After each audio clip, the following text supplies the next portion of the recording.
if and only if b is equal to 0. If and only if means if b is equal to 0, then z is real. And if z is real, you can say b is equal to 0. That is what it means. It is a double implicative statement.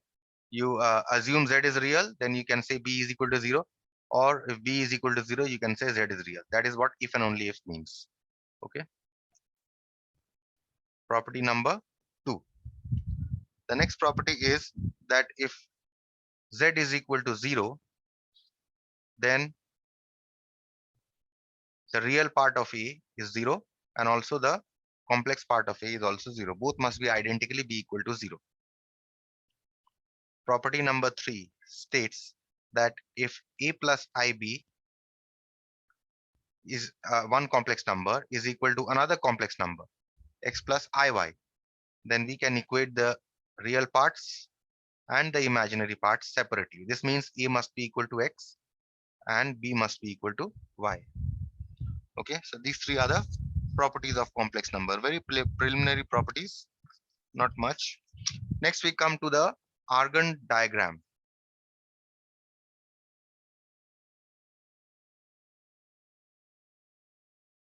Argand diagram. Okay, this is your graphical representation of complex numbers.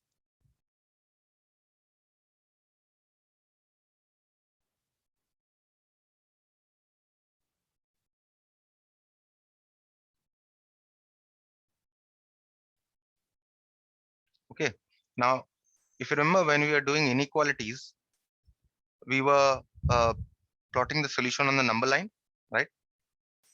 Isn't it? We were plotting Yes, the sir. solution on the number line. We had 0, 1, 2, and so on. You had -1, -2, and then you were like taking in this manner if these were real, and this is the way you were doing the solution, which actually meant that real numbers extend from minus infinity to plus infinity. And this was actually the only axis that we were taking. That is, you can consider this to be your x-axis, or also called as a real axis. So real numbers are represented on the real axis. This straight line, the number line which we call, is called the real axis. Okay, it is only a single line. But when representing complex numbers, we take two dimensions, x-axis and the y-axis. Okay, so we take, this is called the Argand plane.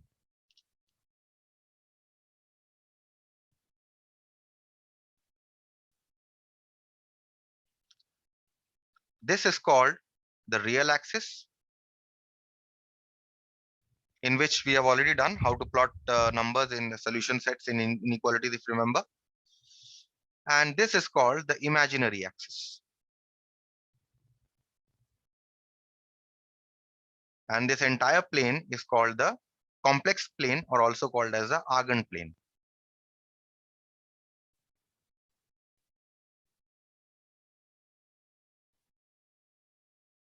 Okay, complex plane or the Argand plane. Now, suppose if we want to represent a number, say 2 plus 3i. 2 plus 3i, remember, uh, can also be written as an ordered pair. Okay.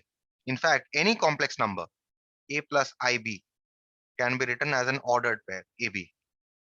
Okay. So if I want to represent this complex number, let's say z1, as 2 plus 3i, then we'll plot as we plot our normal graph. So you have 2 units will move here, 1 units, 2 units, and you have, so you have 2, 3 here. This is your complex number z1, which we represent by 2, 3, or also written as 2 plus 3i. Okay, suppose if you want to represent another complex number, 5 minus 4i. This is written as an ordered pair, 5 minus 4. Okay, so 5 minus 4 can now be written as, you move 5 units here, and you move 4 units here. Okay, so z2 is equal to 5 minus 4i. This point represents the complex number 5 minus 4i, also written as 5 minus 4. Z3 minus 2 minus 1, or also written as minus 2 minus I, this complex number. How do you represent Z3? Exactly similarly, just as you plot minus 2 and then you have minus 1 here.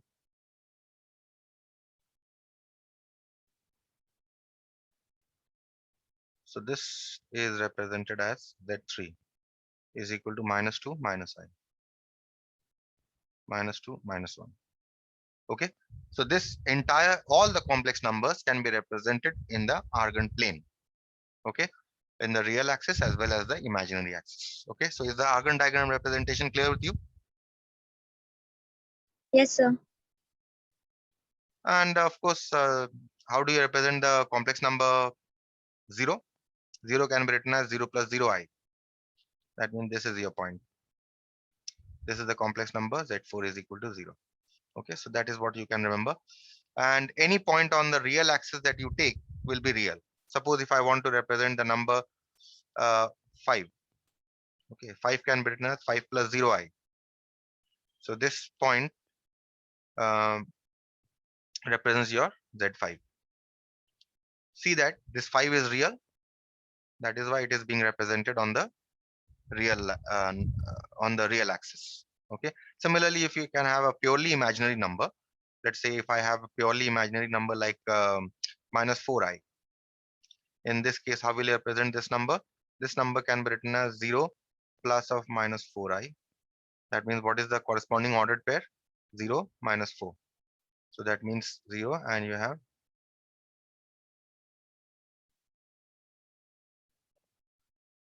so this point represents your complex number Z6 is equal to 0 minus 4, also written as minus 4I simply. Clear with this? So whenever you take any point on the imaginary axis, will have real part 0. Any point on the real axis will have imaginary part 0. Okay. So that is how you represent complex numbers in the Argand plane or the complex plane.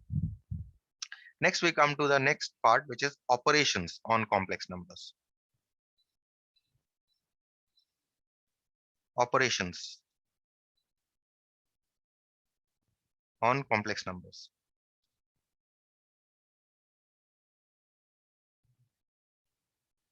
Okay. First operation is the addition operation.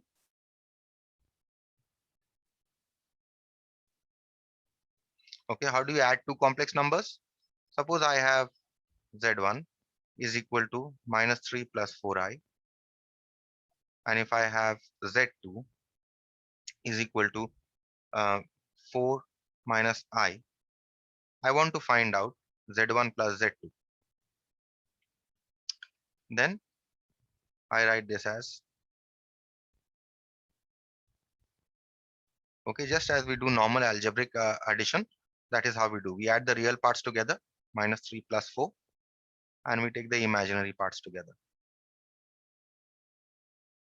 We get 1 plus 3I. Okay, which can also be represented as 1, 3. Fine. In fact, this number can be represented as, in fact, if you want to write in case of ordered pairs, write it this way.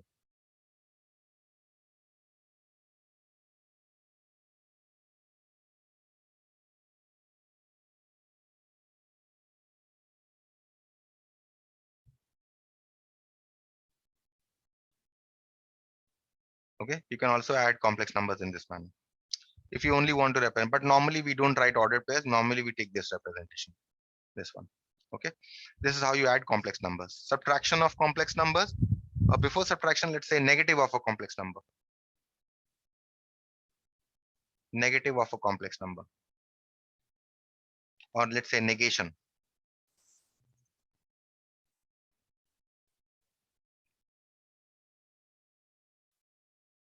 So if I have a complex number, Z1 is equal to minus 1 plus I. Okay, therefore, the negation of this number minus Z1 is minus of minus 1 plus I, which can now be written as minus of minus 1 minus I, which will be 1 minus I. So what you see is, when you negate a complex number, you change the sign of the real part and you change the sign of the imaginary part. you'll get the negation of the complex number. Next, subtraction.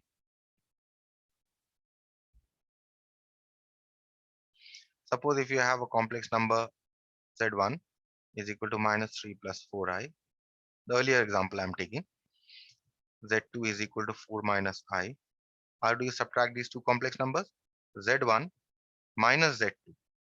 In fact, this Z1 minus Z2, there is no operation called subtraction actually. Separately, we don't call subtraction as an operation. What we do is subtraction, we consider it as a part of addition. How? Because Z1 minus Z2 can be written as Z1 plus of minus Z2. That means negation of minus Z2 added with Z1. Okay. So this now is minus 3 plus 4i.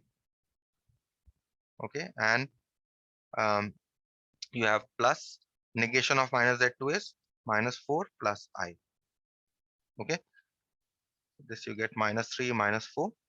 Take the real parts together and the imaginary parts together. 4i plus I. So you get minus 7 plus 5i. You can think of it this way. Otherwise, you can think it normally also. Z1 minus Z2 is equal to minus 3 plus 4i minus 4 minus I. You open the brackets, change the sign. Okay, so ultimately you get the same thing.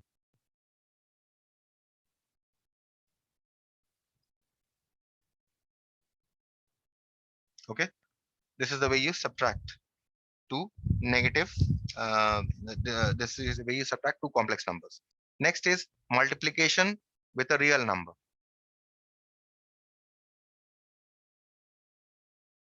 Multiplication of a complex number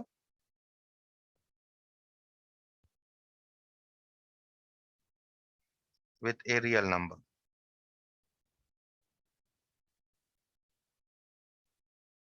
Okay, suppose I have z1 is equal to 3 minus 4i, and suppose if I have a real number k is equal to minus 4. Therefore, I can multiply this real number with this complex number to get minus 4z1 is equal to minus 4 3 minus 4i. Now we multiply as we do normal algebraic multiplication. Minus 4 into 3 will give you minus 12, and minus 4 into minus 4i will give you plus 69. Okay, this is how you multiply a real number with a complex number. The next operation is multiplication of two complex numbers.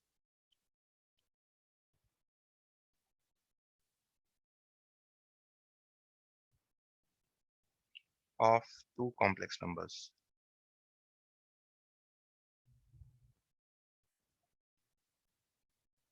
Okay, let's say that z1 is equal to minus 3 plus 5i, and let us take another complex number.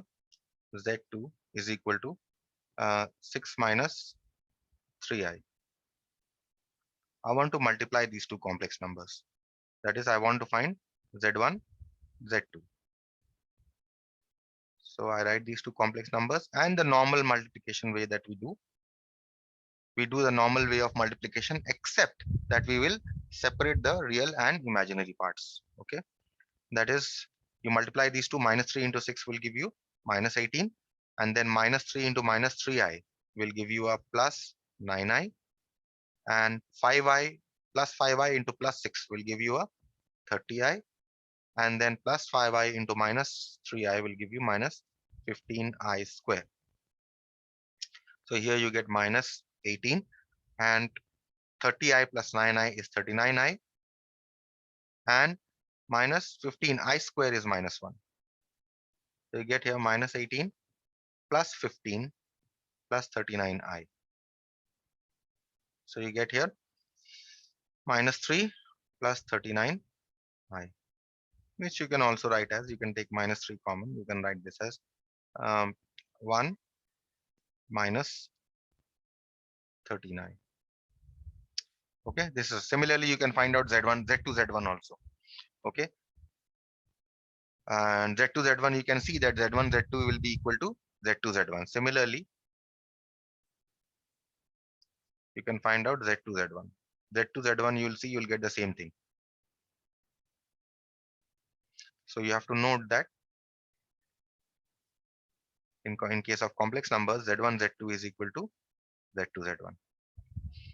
Okay, this is the next one. Next is division, very important. Division of complex numbers.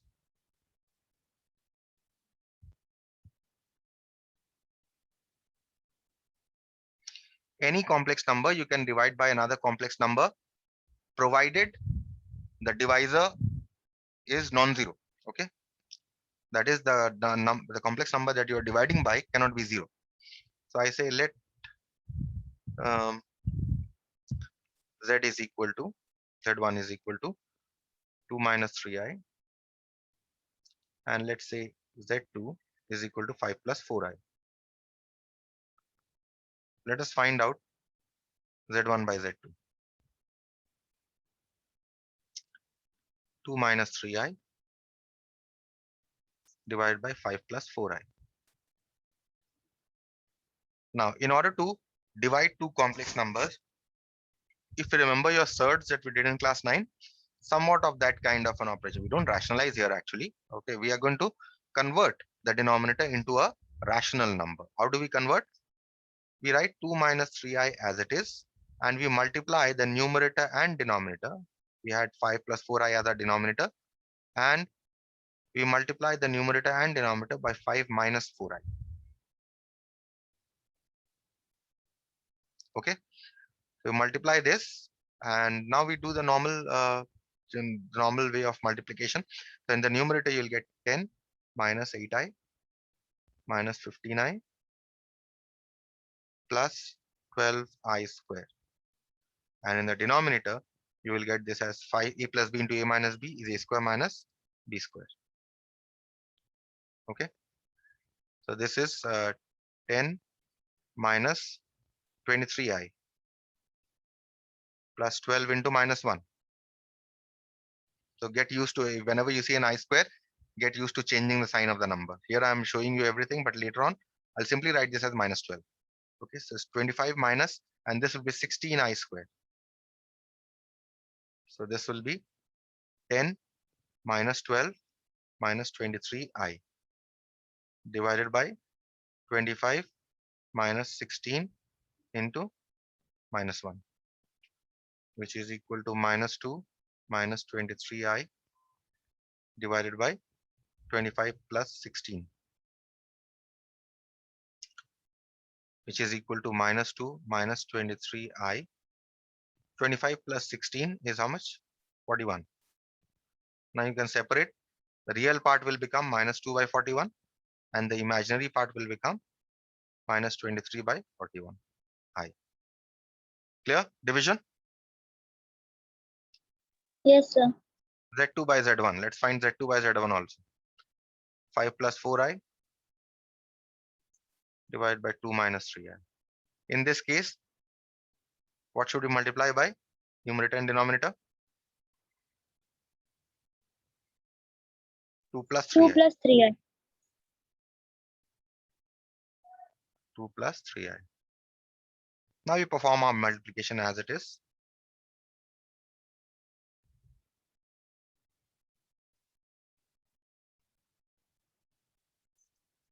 This is 2 square minus 3i whole square. So this is 10 minus 12. Taking the real parts together, 12i square means minus 12, and 15 plus 8 is 23. 4 minus 9i square. So you get minus 2 plus 23i divided by 4 plus 9. Because I square is there, sign will change. So you get minus 2 plus 23i divided by 13. So you get here minus 2 by 13 plus 23 by 13i. So this is your real part, and this is your imaginary part of the quotient. Okay, this is a quotient. So that's how you divide two complex numbers. Okay, next is the reciprocal of a complex number.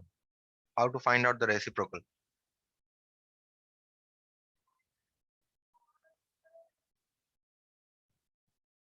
This is not discussed as an operation exactly.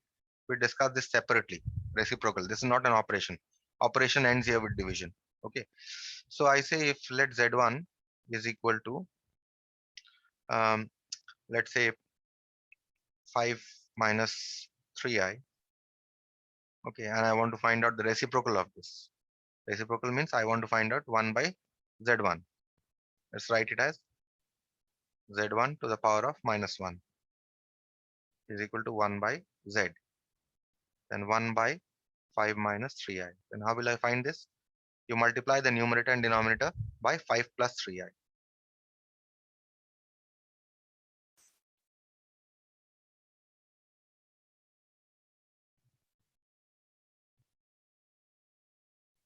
You have 5 plus 3i, and the denominator you have 5 square minus 3i square is 5 plus 3i divided by 25 minus 9i square, which is equal to 5 plus 3i divided by 25 plus 9. So you have 5 plus 3i divided by 34. Now you separate the real and imaginary parts. 5 by 34 plus 3 by 34 I. And that's the reciprocal of the given complex number. Okay. So next, properties of operations.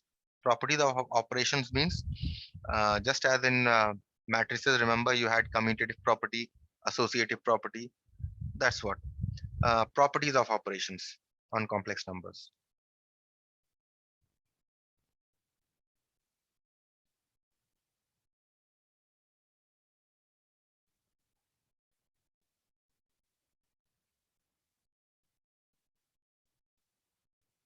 Properties of operations on complex numbers. Okay, first property is that Z1 plus Z2, let's call it A, is equal to Z2 plus Z1. This is called commutative property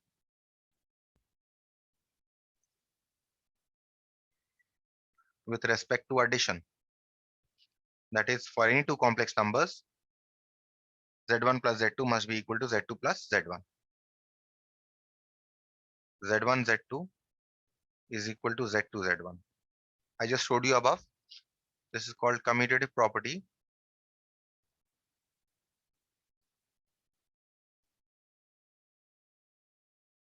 with respect to multiplication.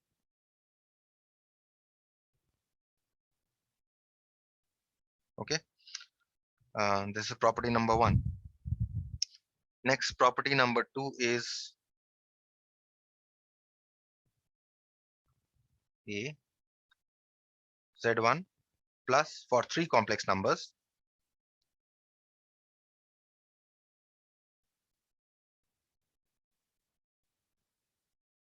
This is called associative property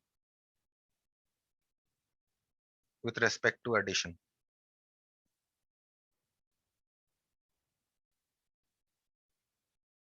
Okay.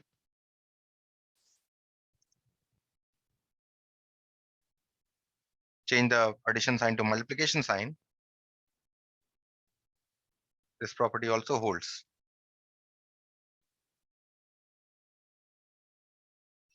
This is called associative property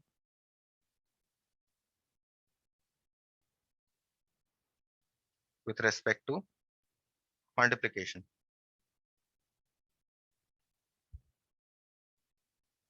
Okay.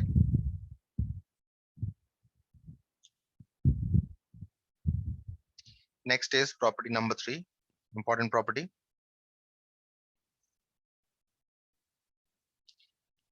Z1 to Z2 plus Z3 is equal to Z1 Z2, just as in real numbers you have, plus Z1 Z3. This is called left distributive property. Why left? because Z1 is distributing itself over Z2 and Z3 from the left side. Left distributive property.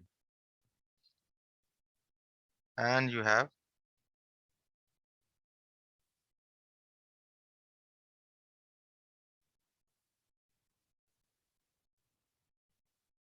similarly, you have your right distributive property because Z3 distributing itself over Z1 and Z2 from the right.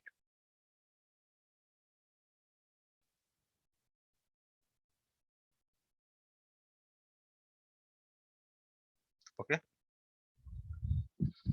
So this is this. Next, what we come to, these are three properties of operations. Okay. Next, another concept is that of additive inverse. Just remember one or two, these are additive and multiplicative inverse concept that I'm doing here right now will be only for your multiple choice questions, basically. Additive inverse of a complex number.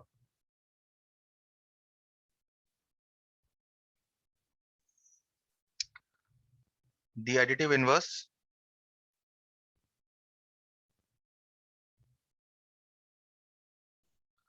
of a complex number Z1 is another complex number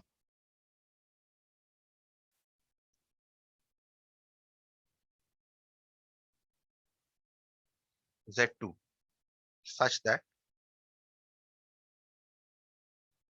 Z1 plus Z2 is equal to 0. Remember this definition. Okay. So if I give you example, find the additive inverse of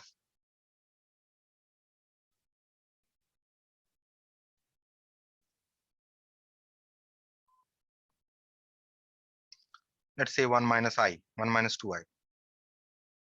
Okay. So how will you find out?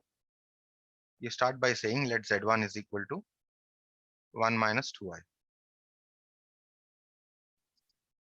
Now what is the definition of additive inverse? If Z2 be the additive inverse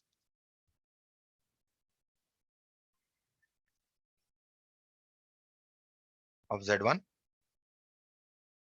therefore Z1 plus Z2 must be equal to 0. Put the value of Z1 here.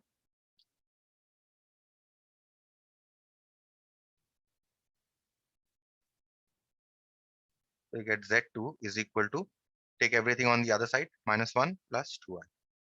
And that is the additive inverse. Okay. So what you basically see is that if you change the sign of the real part and if you change the sign of the imaginary part, you will get the additive inverse. So if you're in your multiple choice question, they give you a complex number and if they ask you which one is the additive inverse, you don't have to do all this. Okay. You simply change the sign of the real number, real part and the imaginary part, you'll get the additive inverse. Clear with this? Yes, sir. Multiplicative inverse.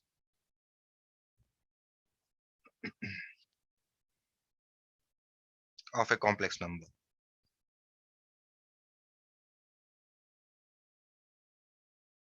Again, another multiple choice question.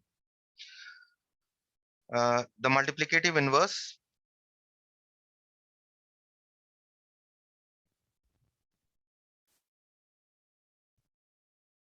of a complex number Z1 is another complex number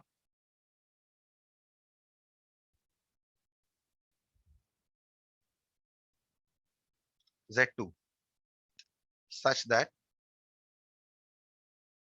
Z1 Z2 must be equal to unity.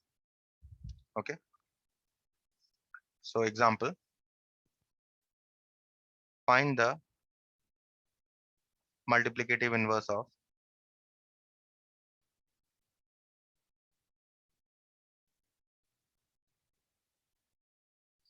of 4 minus 3I. How will you do this? Let's say Z1 is equal to 4 minus 3I. Let Z2 be the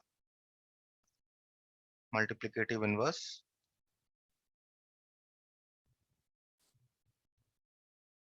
of Z1.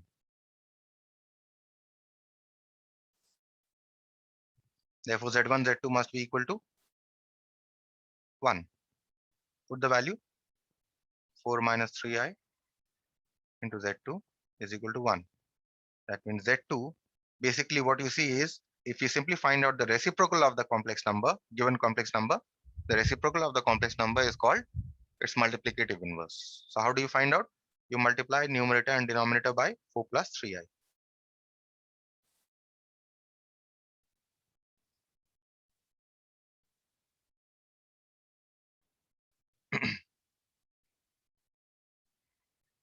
3 plus b into a minus b, 4 square minus 3i square.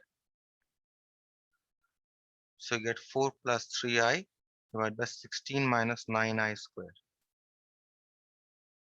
You get 4 plus 3i divided by 16 plus 9. 4 plus 3i divided by 25, which is 4 by 25 plus 3 by 25i. And this is the multiplicative inverse. So what you see basically, if in the multiple choice question they give you find the multiplicative inverse of, you simply find the reciprocal of the number and you'll get the multiplicative inverse. Okay. So I'll stop here.